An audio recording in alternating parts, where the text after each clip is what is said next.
2।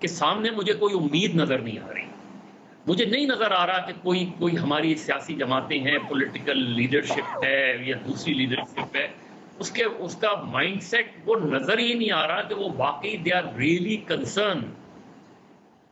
وہاں کوئی جس طرح بھی عامر جو ثنا کہہ رہی تھی کہ کچھ لوگ لندن میں بیٹھ کے یہاں وزیر اعظم اور وزیر خزانہ حکومت کر کے چلے گئے, اس کے بعد سے لندن میں بیٹھے ہوئے ہیں. دوسرے لوگ یہاں دبئی میں جا کے بیٹھ جاتے ہیں, 2 ہم نے ٹھکانے بنائے ہوئے ہیں, اور یا پھر گرمیوں کی چھٹیوں میں امریکہ چلے جاتے ہیں. یہ ہماری لیڈرشپ کا مائنڈ سیٹ ہے. ایسے میں آپ کس کو کیا ہوپ دیں گے؟ میں تو کم سے کم جو ہے وہ منافقت نہیں کر سکتا اور کوئی جھوٹی تسلیاں نہیں دے سکتا لوگوں کو. ٹھیک, ثنا صاحبہ آپ کی طرف آتے ہوں. ابھی جس میٹنگ کے بارے میں بات ہو رہی تھی, کیونکہ ابھی بھی یہ کہا جا رہا ہے کہ پریزیڈنٹ صاحب جو ہیں وہ 72 گھنٹوں میں جو ہے وہ الیکشن کی ڈیٹ دے سکتے ہیں, کیونکہ ان کو یہ ڈر ہے کہ یہ جو نگران حکومت ہے جیسے کے پی اور پنجاب میں ہوا, یہ حکومتیں جو ہیں یہ اپنے وقت سے تجاوز کریں گی. کوئی 6 مہینے کی بات تو عام ہو رہی ہے, لیکن اس سے زیادہ کوئی 11 مہینے کی, کوئی 2 سال کی باتیں جو ہے وہ کر رہا ہے.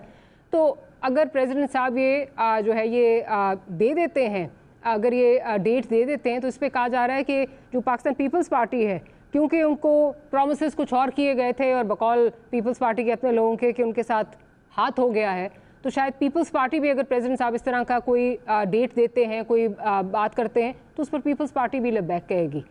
کیا اس سے جلدی الیکشن ہمیں مل جائیں گے, یا ٹائم پہ الیکشن, جلدی تو نہیں کہوں گی, ٹائم پہ الیکشن مل جائیں گے؟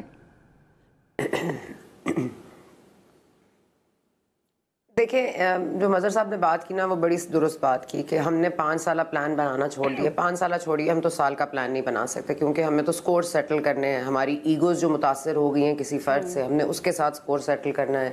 جو جج ہمارے خلاف فیصلہ دے دے, ہم نے اس کے ساتھ سکور سیٹل کرنا ہے. اس ملک میں کون دیکھ رہا ہے کہ ڈالر کا ریٹ کہاں جا رہا ہے, کون دیکھ رہا ہے. اب یہ اس اسنا میں سکور سیٹل کرنے کی اسنا میں اگر ڈالر بڑھتا ہے تو بڑھے, اگر مہنگائی ہوتی ہے تو ہو, بجلی کے نرخ بڑھتے ہیں تو بڑھے, پیٹرول ڈیزل بڑھتا ہے تو بڑھے.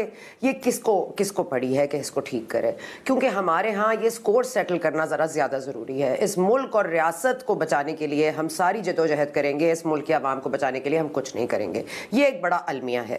لیکن اس کے ساتھ ساتھ دیکھیے ماریا, یہاں پہ کسی کا بس نہیں چلتا. آپ مجھے بتا دیجئے, بیوروکریسی چل رہی ہے, تاجر برادری آپ کی سن رہی ہے, آپ کے جماعت اسلامی نے کل احتجاج کیا ہے تو آج ان کے خلاف جو ہے وہ FIR کٹ رہی ہے, ان کو گرفتار کیا جا رہا ہے. اور مجھے اس پر اعتراض نہیں ہے کہ پرویز الہی صاحب کو آپ نے دوبارہ گرفتار کرنا ہے ہائی کورٹ کے فیصلے کے باوجود, چلے آپ نے وہ کرنا ہے آپ کریں. لیکن جس طرح آپ کرتے ہیں, اس ملک میں جو بلیٹنٹ رول آف لا کی خلاف ورزی ہو رہی ہے, جو بلیٹنٹ انسانی حقوق کی پامالی ہو رہی ہے, جو بلیٹنٹ اس وقت قانون کے کو ناک ڈاؤن کرا جا رہا ہے, بالکل اس کو کراس کرا جا رہا ہے, اس ملک میں جو بلیٹنٹ چیزیں ہو رہی ہیں, کوئی سٹلٹی نام کو نہیں ہے. آپ یہ بتا دیجئے کہ اس ملک میں اب کیا رہ گیا ہے. میں ایک بات یہاں پر, اگر میرے دوست حضرات ذرا تھوڑا سا برداشت بھی کریں, کیونکہ میں مارشل لاء نہیں بلا رہی, نہ میں بلانا چاہتی ہوں, لیکن میں یہ سمجھتی ہوں کہ الیکشنز اگر اب ہو بھی جائیں تو کیا بدلے گا, کیا تبدیل ہو جائے گا؟ کیا عوام کا مینڈیٹ کوئی ایسا شخص لے لے گا جو واقعی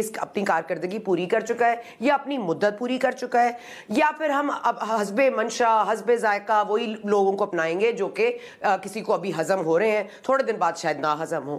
اس لیے میں یہ سمجھتی ہوں کہ ڈاکٹر مبشر حسن نے ایک بڑی امپورٹنٹ بات کی تھی, ابھی میں کہیں سن رہی تھی, انہوں نے کہا ایسا کیوں نہ ہو کہ ہم best people in their fields کو لے کر ایک نگراں سیٹ اپ کو ایک مدت کے لیے چلائیں, تاکہ ہمارے ملک کا نظام اس وقت چل نہیں پا رہا. جو ہم 10 بجے تک دکانیں بند کرنے کا کہہ دیں تو نہیں کرتے, 8 بجے بند کرنے کا کہہ دیں تو نہیں کہتے. یہ جو چھوٹے چھوٹے مسائل ہیں جہاں سے بجلی بچ سکتی ہے, جہاں سے, کیونکہ عوام دیکھیں نا, مین ہول میں بچے گر کے مر رہے ہیں, گٹر کے ڈھکن نہیں ہے اس ملک میں. تو آپ اس ملک میں انتخابات کیسے کرائیں گے, کیوں کرائیں گے, کب کرائیں گے, کیا فرق پڑتا ہے؟ میں کہتی ہوں کہ کم از کم کوئی بندہ, کوئی کارکردگی, کوئی ملک میں کوئی چینج تو لا سکے. ارے بھائی ہم نہیں کر سکتے کوئی, مطلب مجھے تو یاد ہے, اب مظہر صاحب ذرا مجھے کریکٹ کر دیں گے, مطلب جب مارشل لاء لگتی تھی 50s میں 60s میں, تو لوگ بھنگڑے ڈالتے تھے, مطلب دھمال پڑتا تھا کہ بھائی شکر ہے اس ملک میں کوئی تو اچھا آ گیا ہے. تو اس ملک میں ہمارے جو سیاسی نظام ہے, معذرت کے ساتھ, اس کو ہم نے اتنا ڈس انٹیگریٹ کر دیا ہے, اتنا اس کو ڈسمس کر دیا ہے کہ اب اس کا کوئی پاور, کوئی کوریڈور میں اس کی کوئی جگہ نہیں ہے. Light at the end of the tunnel ہے نہیں, کیونکہ یہ ٹنل نہیں ہے, یہ ایک کنواں ہے جس میں ہم گرتے چلے جا رہے ہیں.